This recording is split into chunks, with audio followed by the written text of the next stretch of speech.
मंडळी, ठरलं तर मग या मालिकेचा म्हणजेच 26 फेब्रुवारीचा रिव्ह्यू तुम्ही ऐकत आहात. आजचा रिव्ह्यू पण कसला धमाकेदार दाखवला ना त्यांनी. सुरुवातच मस्त केली या. नागराज अर्जुनला म्हणत असतो, मला तुरुंगात दाबून ठेवलंय, पण तुम्हाला खूप मोठा तीर मारला असं वाटतंय ना. हा तुमचा खूप मोठा गैरसमज आहे. कारण खरं काय खोटं काय तुम्हाला समजतच नाही. तुम्हाला खऱ्याला खोटं आणि खोट्याला खरंच समजत आहे. तुमच्या डोळ्यासमोर एक सत्य लपलंय, ते तुमचं प्रिय घर आहे ना. मी ते सत्य तुम्हाला सांगणार नाही. मी वाट बघणार आहे, वाट तो खेळ रंगण्याची आणि तुमचं घर बिघडण्याची सुद्धा. तुमचं आयुष्य म्हणजे ना एक मैसभा आहे, मैसभा. मयासूर नावाच्या राक्षसाने पांडवासारखी एक मैसभा उभारली होती ना, तसं त्या मैसभेमध्ये पांडवाचा पूर्ण गोंधळ उडाला होता ना. पाणी कुठली, जमीन कुठलं काहीच कळत नव्हतं ना पांडवांना. तुमचं पण आता तसंच होणार आहे. कारण तुमच्या आयुष्यात सगळ्यात मोठं सत्य तुम्हाला माहीतच नाही. कारण तुम्ही जमिनीला पाणी आणि प्यायला पाणी समजत आहे. कारण अर्जुन स्वतःला खूप हुशार समजवताना रे.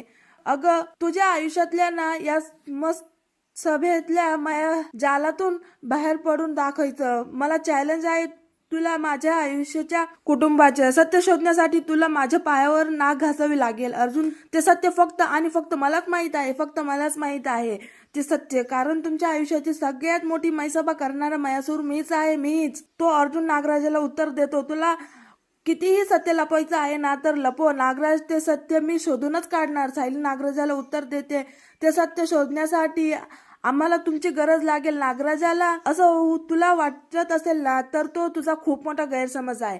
आता रविराज चिडतात बर का, मोठ्याने ओरडतात. नागराज असं म्हणून आता त्यांच्या समोर येतात आणि म्हणतात, जायात अडकलेल्या माशासारख्या फडफडतोय ना तू नागराज. आता कशाला उपयोगी नाही रे तू. आता आयुष्यभर जेलात खितपत पडणार आहे. नागराज तुला माझ्या पैशावर हवा होती ना रे. पैसा हवा होता ना तुला माझा, तो तर तुला मिळवणार नाही. नागराज पण एवढा करंटा निघालाच ना रे तू. माझा प्रेम आणि माझा आशीर्वाद सुद्धा तुला मिळणार नाही. तू माझा सख्खा भाऊ म्हणून घ्यायची सुद्धा मला लाज वाटते. नागराज जा माझ्या डोळ्यासमोर निघून जा. इन्स्पेक्टर घेऊन जा नीच माणसाला. असे म्हणून रविराज आता नागराजाला तिथून घेऊन जायला सांगतात. नागराजाला पोलीस घेऊन जाते बर का प्रेक्षकांनो.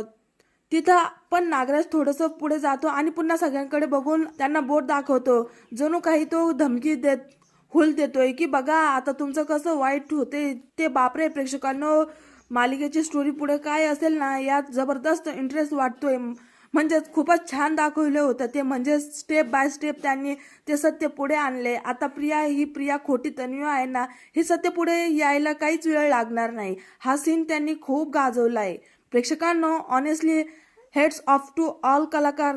कसला मस्त दाखवला हा सीन नागराजाने.